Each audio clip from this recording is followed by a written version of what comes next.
आज रविवार आणि आपण आलोय खेळायला. आज पुन्हा एकदा स्वागत आपल्या मिनी क्लबमध्ये. तर आता आपण जाऊया. आपली पोरं बसवून घेतली आणि आता तिकडे बसलेले आहेत. आपण तिकडे जाऊया. इकडे पोहोचलो तर चालू होता इकडे गेम प्लॅन. 50 ते 65 धाव होतील आणि ऋतिकची आणि खांडेकरची जोरदार फलंदाजी होणार आहे.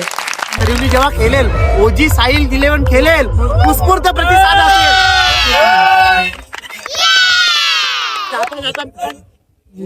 मित्रांनो एकच वाक्य बोलेल, ओजी साहिल 11 करिवली मोठमोठे गार केले. मग लागली भूक, आणलं वडापाव आणि थंडा. पोरा एन्जॉय करायला लागली. आणि इकडे यांनी लावला डीजे. इकडे लागली आपली मॅच. निघाली आपली 11 जोडी आणि इकडं मारला अज्जूने षटकार.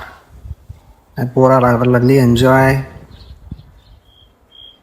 करत होतीस तर ऋतिकने पण मारला षटकार. पोरा झाली खुश. इकडे यांनी पहिला थंडा आणि इकडे चाललेल फर्स्ट राऊंड नंतर एन्जॉय. व्हिडिओ आवडत असतील तर नक्की लाईक करा. पहिला राऊंड जिंकला. मग ते बोलतात ना, एक राऊंड म्हणल्यानंतर आमची पोरा. मग यांनी जिंकला मॅन ऑफ द मॅच आणि यो इकडे देत होता पोज. सेकंड राऊंडला लागली मॅच. मग इथं आपण हारलो आणि इथं आपला ब्लॉग झाला समाप्त.